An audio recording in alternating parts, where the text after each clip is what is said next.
Hello everyone, welcome to Byju's government exam prep. Daily current affairs की series में आपका एक बार फिर से स्वागत है। और आज हम 12 दिसंबर 2020 के करंट अफेयर्स डिस्कस करेंगे। ये करंट अफेयर्स आपके लिए एसएससी, बैंकिंग, डीपीसी और इसी तरीके के जो दूसरे एग्जाम्स होते हैं उसमें काफ़ी हेल्पफुल हो सकते हैं। और इसके साथ ही इन करंट अफेयर्स में आपको कुछ प्रैक्टिस क्वेश्चन दिए जाते हैं जिनका आंसर आपको कमेंट सेक्शन में देना है। तो इस तरीके से हम ये जो पूरा डेली करंट अफेयर का सेशन है इसे इंटरैक्टिव बनाने की कोशिश करते हैं, जिसमें हम आपको यहाँ पर डिटेल में समझाएंगे और साथ ही उससे रिलेटेड प्रैक्टिस क्वेश्चंस आपको दिए जाएंगे और उसका आंसर आपको देना है। तो चलिए शुरुआत करते हैं। सबसे पहला सेक्शन है हमारा नेशनल अफेयर्स अर्थात राष्ट्रीय मामले। राष्ट्रीय मामले में हमारी आज की सबसे पहली न्यूज है, prime minister Shri Narendra Modi will address the international Bharati festival. तो यहाँ पर हमको इंटरनेशनल भारती फेस्टिवल के बारे में समझना है। तो हमारे देश के जो प्रधानमंत्री हैं मिस्टर नरेंद्र मोदी, वो एड्रेस करेंगे इंटरनेशनल भारती फेस्टिवल 2020 को on 11 December via video conferencing. ये जो इवेंट है it is being conducted as a part of 138th birth anniversary celebration of Tamil poet and writer महाकवि सुब्रमण्य भारती।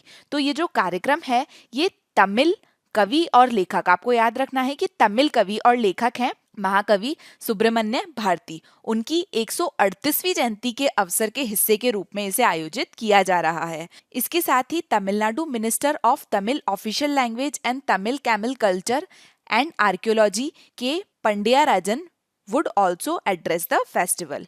इसके साथ ही पीएम मोदी जो हैं वो भारती अवार्ड 2020 भी देंगे इस फेस्टिवल के अंदर वर्चुअली। और ये अवार्ड किसे दिया जाएगा? राइटर एंड ऑथर सीनी विश्वनाथन, जिन्होंने एक वॉल्यूमिनियस कॉम्पेंडियम बनाया है ऑन सुब्रमण्य भारती। अर्थात ये जो भारती पुरस्कार 2020 दिया जाएगा इस वर्चुअल फेस्टिवल में, इसे सुब्रमण्य भारती पर एक शानदार संकलन किया गया है सैनी विश्वनाथन के द्वारा उन्हें दिया जाएगा, जो कि एक लेखक हैं। तो यहाँ पर अगर हम सुब्रमण्य भारती के बारे में बात करें तो सुब्रमण्य भारती के बारे में अभी आपको बताया कि ये तमिल थे, तमिलनाडु से थे और इनका जन्म हुआ था दिसंबर 1882 में। और साथ ही ये रिनाउंड तमिल पोइट थे, राइटर थे, सोशल रिफॉर्मर थे और इंडियन इंडिपेंडेंस एक्टिविस्ट थे। साथ ही इन्हें महाकवि भारती के नाम से जाना जाता है, ये आपको ध्यान रखना है। He is also known as Mahakavi Bharati and he is considered to be one of the greatest literary figure of Tamil Nadu of all time. अर्थात वो तमिलनाडु के महानतम साहित्यकारों में से एक माने जाते हैं। इसके साथ ही भारती जो हैं उनके रिमार्केबल वर्क के बारे में अगर हम बात करें तो his remarkable work include the fiery song filled the patriotic during India's independence movement. साथ ही his excellent speciality on Tamil literature is phenomenal even though he was fluent in 14 including 3 non-Indian foreign languages। अर्थात ये Tamil poet तो थे ही, लेकिन इसके साथ ही वो कुल 14 लैंग्वेजेस ऐसी थी जिसमें फ्लुएंट थे, जिसमें 3 नॉन इंडियन फॉरेन लैंग्वेज भी थी। इसके साथ ही Subramanya Bharati's favourite language was Tamil and his work included social, political and spiritual themes. His song and poems are often used in Tamil cinema and his work also paved the way for modern blank verse. Subramanya Bharti is also known for his work against the caste system in Hindu society. Hindu society में जो जाति प्रथा थी उसके खिलाफ कार्य करने के लिए भी इन्हें जाना जाता है। Even though he was born in an orthodox Brahmin family, Bharti always considered all living being equal. He also performed Upanyanam for young men for the Dalit community and made him a Brahman. इसके बाद में चलते हैं हम अगले news article की तरफ, जो कि है हॉस्पिटल मैनेजमेंट इंफॉर्मेशन सिस्टम। तो इंडियन रेलवेज जो है, भारतीय रेलवे जो है, उनके द्वारा अपनी जो वर्कफोर्स है, इंडियन रेलवे में जो काम करने वाले लोग हैं उनको प्रायोरिटी देने के लिए एक इनिशिएटिव चालू किया गया है। कार्यबल में जो काम करते हैं उन लोगों की भलाई को प्राथमिकता देने के लिए एक इनिशिएटिव चालू किया है हॉस्पिटल मैनेजमेंट इंफॉर्मेशन सिस्टम का। ये जो हॉस्पिटल मैनेजमेंट इंफॉर्मेशन सिस्टम अर्थात अस्पताल प्रबंधन सूचना प्रणाली है, इसको डॉक्टर डीपी नंदा, जो कि रेलवे का जो हेल्थ सर्विस है रेलवे बोर्ड में उसके डायरेक्टर जनरल है, उनके द्वारा वर्चुअल मीन्स से लॉन्च किया गया है। तो आपको ध्यान रखना है, hospital management information system Indian railway के द्वारा लॉन्च किया गया है और अभी ये ट्रायल बेसिस पे लॉन्च किया गया है साउथ सेंट्रल रेलवेज में। तो आपको ध्यान रखना है, अभी ये ट्रायल बेसिस पर है, साउथ सेंट्रल रेलवे अर्थात दक्षिण मध्य रेलवे में इसकी शुरुआत की गई है। तो यहाँ पर हम हॉस्पिटल मैनेजमेंट इंफॉर्मेशन सिस्टम के बारे में जानेंगे। यहाँ आपको ये ध्यान रखना है कि ये जो हॉस्पिटल मैनेजमेंट इंफॉर्मेशन सिस्टम लाया जाएगा, ये एक तरीके से जो इंडियन रेलवेज का हेल्थ केयर सिस्टम है उसमें पैराडिज्म शिफ्ट लेकर आएगा, उसमें बहुत ही बड़ा परिवर्तन लेकर आएगा। और ये जो न्यू सिस्टम है it will improve the quality of health services, अर्थात स्वास्थ्य सेवाएं जो है उसकी क्वालिटी को बेहतर बनाएगा ये, and it will aid in utilization of resources in a transparent manner, अर्थात जो रिसोर्सेज होते हैं उनका यूटिलाइजेशन बेहतर तरीके से हो सकेगा।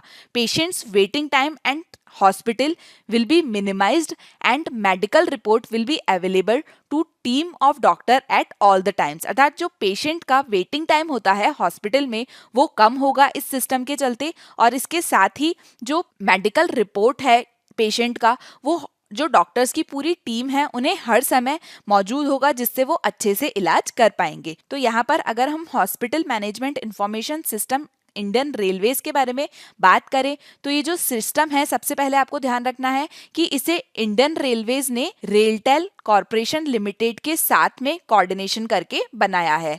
इसके अलावा अगर हम इसके ऑब्जेक्टिव के बारे में बात करें तो इसका उद्देश्य है कि जो हॉस्पिटल एडमिनिस्ट्रेशन की एक्टिविटीज होती है, जैसे कि क्लिनिकल एक्टिविटीज हो गई, डायग्नोस्टिक एक्टिविटीज हो गई, फार्मेसी एक्टिविटीज हो गई, एग्जामिनेशन, इंडस्ट्रियल हेल्थ, ये जो सभी एक्टिविटीज होती है अर्थात जो अस्पताल प्रशासन की गतिविधियां हो गई, जैसे कि निदान करने से संबंधित, फार्मेसी, परीक्षा से संबंधित, औद्योगिक स्वास्थ्य से संबंधित, तो ये जो सभी गतिविधियां होती है इन्हें एकल विंडो सुविधा प्रदान की जाएगी, इन्हें सिंगल विंडो क्लियरेंस की सुविधा प्रदान की जाएगी इस हॉस्पिटल मैनेजमेंट इंफॉर्मेशन सिस्टम के माध्यम से। इसके अलावा इसके अगर हम प्राइमरी ऑब्जेक्टिव्स के बारे में बात करें तो इसका प्राइमरी ऑब्जेक्टिव है सबसे पहले effectively manage all the health facilities and it's resources, अर्थात जितनी भी स्वास्थ्य सुविधाएं हैं और उनके जो संसाधन हैं उनका प्रबंधन किया जाए। दूसरा इसका ऑब्जेक्टिव है monitor performances of hospital across the administrative channel,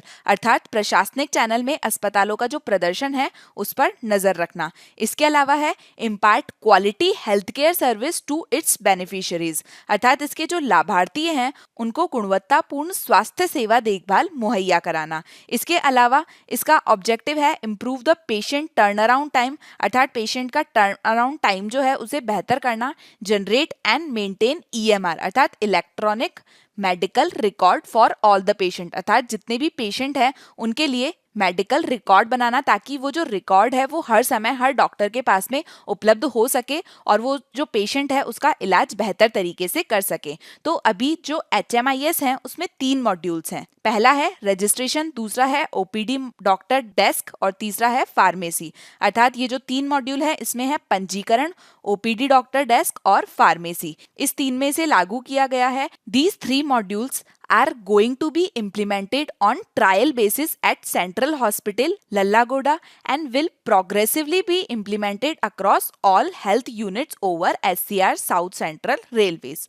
अब हम चलते हैं नेक्स्ट सेक्शन की तरफ जो कि है इंटरनेशनल अफेयर्स अर्थात अंतर्राष्ट्रीय मामले, और इसमें हम चर्चा करेंगे chief of staff Japan air self defence force on goodwill visit to India, अर्थात जापान का जो एयर सेल्फ डिफेंस फोर्स है उसके चीफ ऑफ स्टाफ जिनका नाम है जनरल इत्सु शुंजी, वो भारतीय वायुसेना के chief of air staff air chief marshal RKS भदौड़िया से औपचारिक नियंत्रण पर भारत पहुंचे। तो आपको यहाँ पर ध्यान रखना है भारतीय वायुसेना के चीफ ऑफ एयर स्टाफ कौन है, एयर चीफ मार्शल RKS भदौड़िया। तो ये जो चीफ ऑफ एयर स्टाफ हैं और इसके अलावा जो chief of staff Japan air self defence force हैं, इन्होंने भारत और जापान के बीच में जो रक्षा संबंध है उसमें हुई प्रगति को पहचाना है और दोनों वायुसेनाओं के बीच में जो सहयोग है और जो अंतर क्षमता है उसको बढ़ाने के लिए जो आगे के वे होते हैं उन पर चर्चा की है। इसके साथ ही they also discussed scope for enhancement of joint exercise and training between the two forces.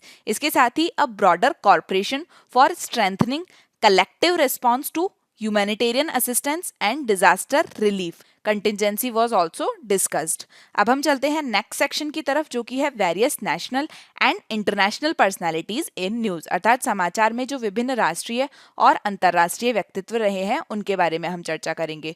तो यहाँ पर सबसे पहले हमारी न्यूज है जॉई बिडेन और कमला हैरिस जो है they are jointly named Times person of the year 2020। तो जोई बिडेन जो कि हाल ही में यूएस के प्रेसिडेंट चुने गए हैं और कमला हैरिस जो कि वाइस प्रेसिडेंट चुनी गई है, इन्हें टाइम्स ने person of the year 2020 award दिया है।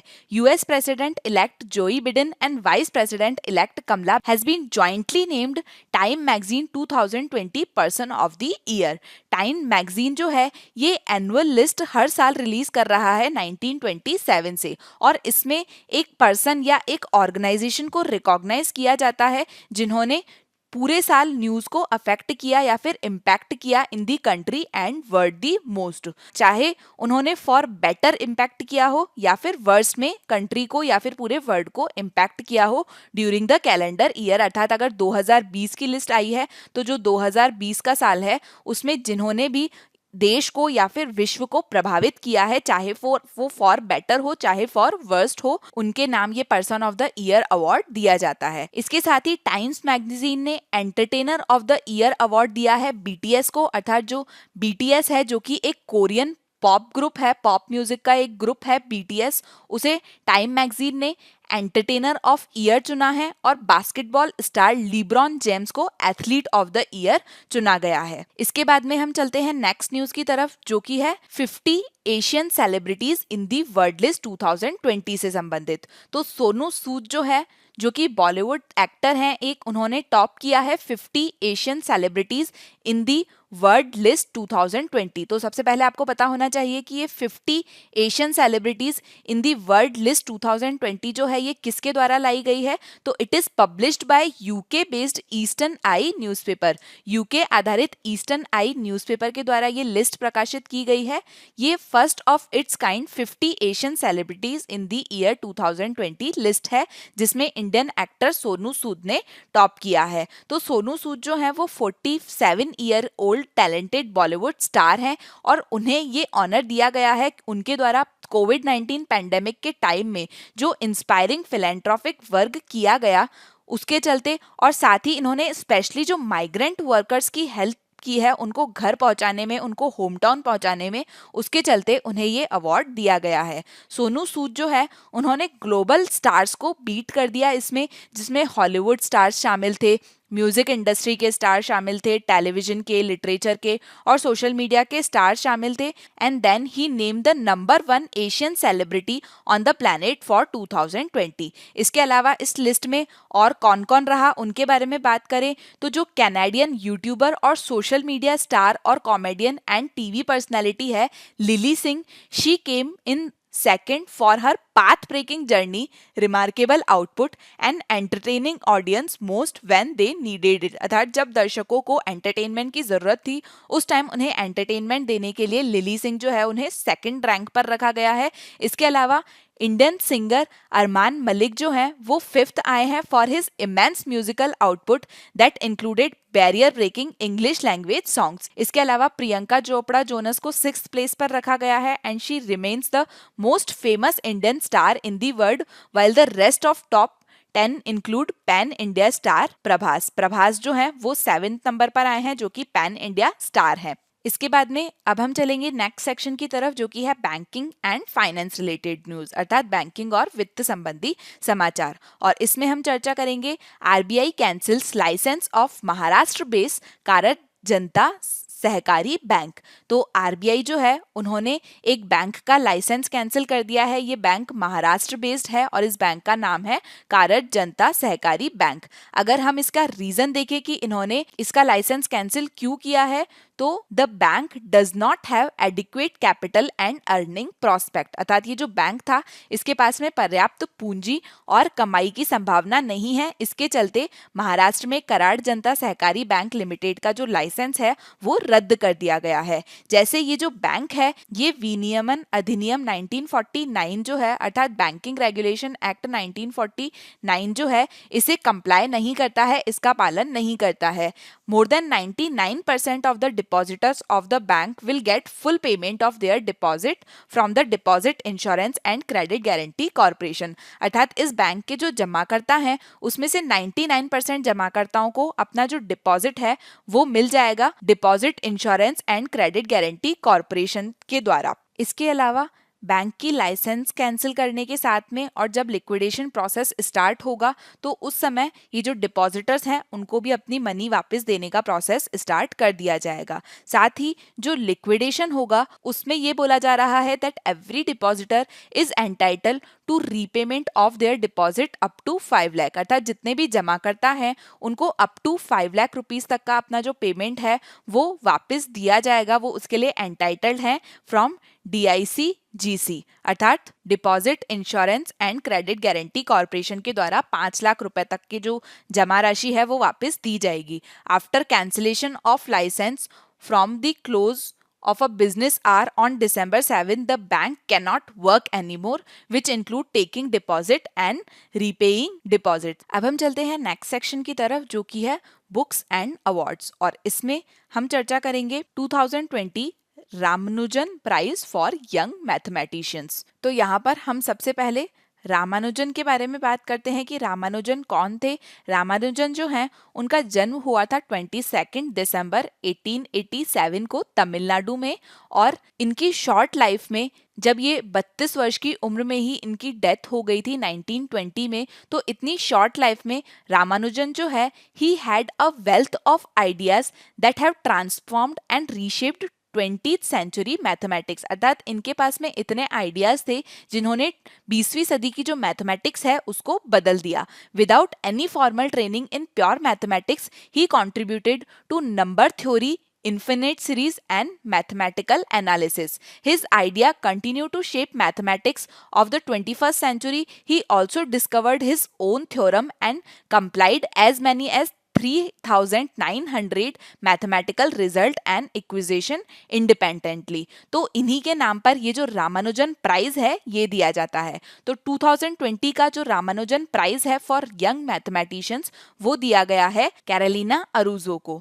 तो कैरोलिना अरूजो जो है वो मैथमेटिशियन है from institute of pure and applied mathematics Rio de Janeiro Brazil से। ध्यान रखना है आपको, ये ब्राजील से मैथमेटिशियन है और इनके जो वर्क का फोकस एरिया है वो है बायरेशनल जियोमेट्री अर्थात बायरेशनल ज्यामिति which aims to classify and describe the structure of algebraic variety, अर्थात जो बीजगणितीय किस्मों की जो संरचना है उसको वर्गीकृत करती है और उसको वर्णन करती है, उस क्षेत्र में इनका फोकस है। इसके अलावा अगर हम यहाँ पर कैरोलिना आरजू के बारे में बात करें तो ये वाइस प्रेसिडेंट है of committee for women in mathematics eight international mathematics union, अर्थात जो अंतर्राष्ट्रीय गणित संघ है उसमें गणित में महिलाओं की जो समिति है उसकी उपाध्यक्ष है ये। और इसके अलावा ये पहली ऐसी गैर भारतीय महिला गणितज्ञ है जिन्हें ये पुरस्कार मिला है, और ये दुनिया भर की सभी महिलाओं के लिए एक रोल मॉडल होगी। She will be the role model for all women around the world. इसके बाद में अगर हम इस प्राइज के बारे में बात करें, ये जो अवार्ड है ये एनुअली दिया जाता है to a researcher from a developing country. एक डेवलपिंग कंट्री से रिसर्चर को अवार्ड दिया जाता है and this award is funded by department of science and technology of government of India, अर्थात भारत सरकार का विज्ञान और प्रौद्योगिकी विभाग इन एसोसिएशन विथ ICTP अर्थात in collaboration with international centre for theoretical physics के साथ में ये अवार्ड जो है वो दिया जाता है। और जो इंटरनेशनल मैथमेटिक यूनियन अर्थात अंतर्राष्ट्रीय गणित संघ में ये पुरस्कार दिया गया है, ये दिया गया है for her outstanding work in algebraic geometry. अब हम यहाँ पर अगर इंटरनेशनल मैथमेटिक्स यूनियन के बारे में बात करें तो इंटरनेशनल मैथमेटिक्स यूनियन के प्रेसिडेंट आपको पता होने चाहिए, ये हैं कार्लोस कैनिंग। इसके अलावा इसका हेडक्वार्टर है बर्लिन जो कि जर्मनी में है। इसका जो पेरेंट ऑर्गेनाइजेशन है अर्थात इसका जो मूल संगठन है वो है इंटरनेशनल साइंस काउंसिल, अंतर्राष्ट्रीय विज्ञान परिषद, और इसकी स्थापना की गई थी 1920 में। अब हम चलते हैं नेक्स्ट सेक्शन की तरफ जो कि है स्पोर्ट्स न्यूज अर्थात खेल समाचार। और खेल समाचार में आज हम चर्चा करेंगे 2020 sports person of the year award जो कि FICCI के द्वारा दिया गया है। तो बजरंग पूनिया को मेल में और एलावेनी वालारिवन को फीमेल में FICCI के द्वारा 2020 sports person of the year award से सम्मानित किया गया है। FICCI क्या है? Federation of Indian Commerce and Industry. This has presented the India Sports Award 2020 virtually due to COVID-19 pandemic. इन्होंने कोरोना वायरस महामारी के कारण वर्चुअली भारत खेल पुरस्कार 2020 दिया है और इसमें बजरंग पूनिया जो कि एक रेसलर हैं उन्हें 2020 male sports person of the year award से सम्मानित किया गया है। और इसके अलावा इलावेलिन वेरालिवल जो कि एक शूटर हैं उन्हें 2020 female sports person of the year award से सम्मानित किया गया है। तो अगर हम यहाँ पर FICCI के बारे में बात करें, federation of Indian chamber of commerce and industry, तो this is an association of business organisation in India अर्थात बिजनेस ऑर्गेनाइजेशन की एसोसिएशन है ये, जिसे इस्टेब्लिश किया गया था 1927 में on the advice of Mahatma Gandhi. Mahatma Gandhi की एडवाइस पर इसकी स्थापना की गई थी। कौन है इसके फाउंडर, किसके द्वारा की गई थी इसकी स्थापना?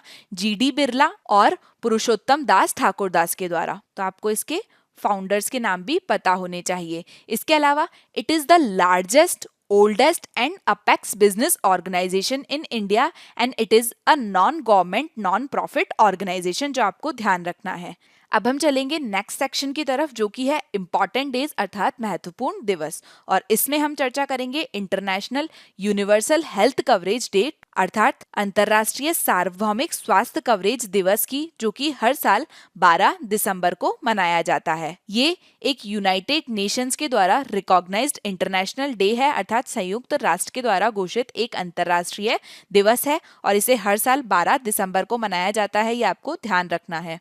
तो अगर हम इस दिन के इतिहास के बारे में बात करें तो संयुक्त राष्ट्र महासभा ने 12 दिसंबर 2012 को सार्वभौमिक स्वास्थ्य कवरेज की दिशा में प्रगति में तेजी लाने के लिए एक प्रस्ताव का समर्थन करने के लिए देशों का समर्थन किया और अंतर्राष्ट्रीय विकास के लिए आवश्यक है कि प्राथमिकता के रूप में सभी की हर जगह गुणवत्ता स्वस्थी स्वास्थ्य देखभाल जो है उस तक पहुंच होनी चाहिए। तो 12 दिसंबर 2017 को संयुक्त राष्ट्र ने 12 दिसंबर को अंतर्राष्ट्रीय सार्वभौमिक स्वास्थ्य कवरेज दिवस के रूप में मनाए जाने की घोषणा की। तो आपको ध्यान रखना है ये जो घोषणा हुई थी ये 2017 को हुई थी। तो अगर हम इसके एम के बारे में बात करें तो इसका एम है to raise awareness of the need for strong and resilient health system and universal health coverage with multi-stakeholder partners। अर्थात इसका उद्देश्य है बहुहितधारक साझेदारों में मजबूत और लचीली स्वास्थ्य प्रणाली और सार्वभौमिक स्वास्थ्य कवरेज की आवश्यकता के बारे में जागरूकता बढ़ाना। वहीं पे अगर इसकी थीम के बारे में हम बात करें तो इसकी थीम है health for all protect everyone. इसके अलावा ये जो थीम है ये रिफ्लेक्ट करती है to the end this crisis 2019 and build a safer and healthier future we must invest in health system that protect us all now। अर्थात ये दर्शाता है कि कोविड-19 का जो संकट है उसे समाप्त करने के लिए एक सुरक्षित और स्वस्थ भविष्य का निर्माण करने के लिए हमें उन स्वास्थ्य प्रणालियों में निवेश करने की आवश्यकता है जो हमारी रक्षा करे। तो यहाँ पर हमारा करंट अफेयर्स का सेक्शन खत्म होता है। Now let's move on to some static facts. Let's talk about some important facts. आज हम चर्चा करेंगे यहाँ पर Indian monuments and why they are built. अर्थात यहाँ पर हम कुछ भारतीय स्मारकों के बारे में चर्चा करेंगे और ये देखेंगे कि उन्हें क्यों बनाया गया। तो सबसे पहले हम बात करेंगे बुलंद दरवाजे के बारे में। तो बुलंद दरवाजे की पिक्चर आप यहाँ पर देख सकते हैं। कहाँ पर है ये? फतेहपुर सीकरी में है। इसे अकबर के द्वारा बनवाया गया था और इसका जो निर्माण है वो 1601 में कंप्लीट हुआ था। It was built by Akbar to commemorate his victory victory over Gujarat in 1572-73 अर्थात 1572-73 में अकबर ने गुजरात पर अपनी जीत के लिए इसे बनवाया था। इसके बाद में हम बात करेंगे बड़ा इमामबाड़ा के बारे में। तो बड़ा इमामबाड़ा है लखनऊ में और इसे बनवाया था अवध के नवाज असफुद्दौला ने to generate employment during the time of famine in 1784 अर्थात 1784 में जो अकाल आया था उस समय एम्प्लॉयमेंट जनरेट करने के लिए, रोजगार पैदा करने के लिए इसे बनाया गया था। इसके बाद में हम बात करेंगे विजय स्तंभ की। विजय स्तंभ स्थित है चित्तौड़गढ़ में और इसे बनाया था राणा कुंभा ने। तो इसका जो निर्माण है वो मेवाड़ के जो राजा राणा कुंभा हैं उन्होंने 1948 में किया था और ये किया गया था महमूद खिलजी के नेतृत्व में मालवा और गुजरात की जो संयुक्त सेना थी उस पर अपनी जीत के लिए। It was constructed by Mewar king Rana Kumbha in 1448 to commemorate his victory over the combined armies of Malwa and Gujarat led by Mahmud Khilji. इसके बाद में हम बात करेंगे चार मीनार की। चार मीनार स्थित है हैदराबाद में और इसे बनाया गया था मोहम्मद कुली कुतुब शाह के द्वारा। मोहम्मद कुली कुतुब शाह ने 1591 में हैदराबाद शहर की पहली इमारत के रूप में इसे निर्मित किया था और ये माना जाता है कि यह एक प्लेग के उन्मूलन के लिए बनाया गया था जिससे शहर को तबाह कर दिया था। It was also believed that it was built to commemorate the eradication of a plague that has shrunk the city. इसके बाद में अगला है इंडिया गेट। इंडिया गेट स्थित है न्यू दिल्ली में और इंडिया गेट बनाया गया था जब ब्रिटिश थे इंडिया में उनके द्वारा और इसे डिजाइन किया था एडवर्ड ल्यूटियंस ने। तो आपको इनके जो डिजाइनर हैं उनका नाम भी पता होना चाहिए कि इसे किसके द्वारा डिजाइन किया गया है। It was built as a war memorial in memory of British and Indian soldier who died in the first world war अर्थात प्रथम विश्व युद्ध में ब्रिटिश और भारतीय सैनिकों की याद में इसे युद्ध स्मारक के रूप में बनाया गया था।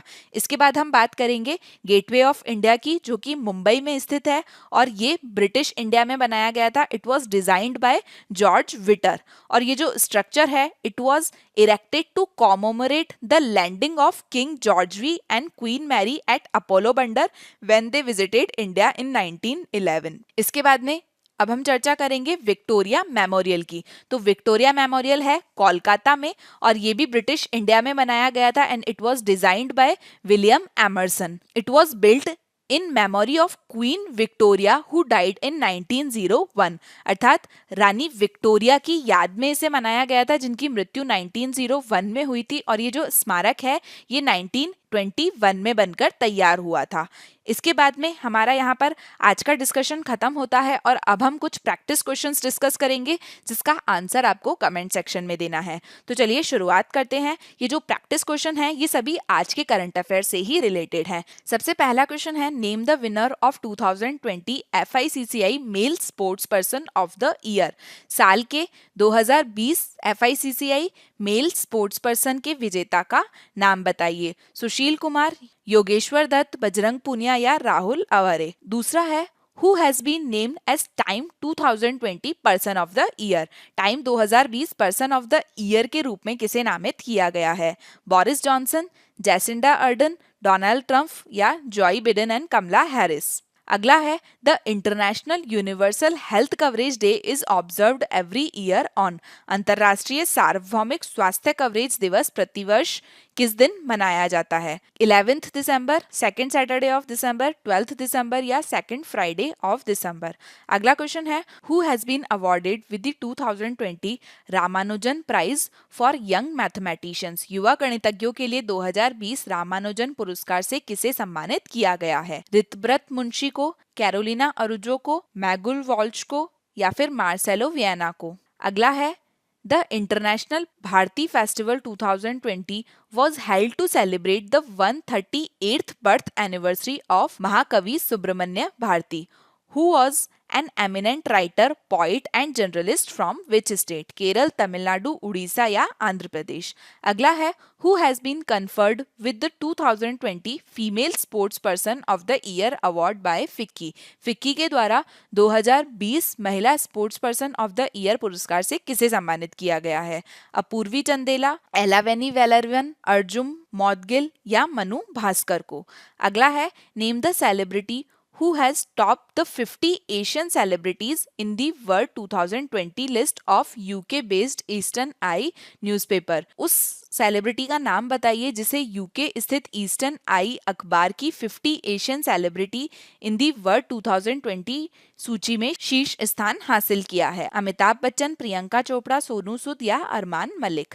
अगला क्वेश्चन है, gateway of India Mumbai was designed bye. Gateway of India Mumbai किसके द्वारा डिजाइन किया गया था?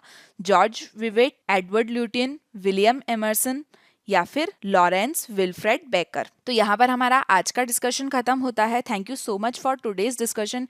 प्रैक्टिस क्वेश्चंस जो आपको दिए गए हैं उनका आंसर आपको कमेंट सेक्शन में देना है। Thank you so much. Stay happy, stay safe.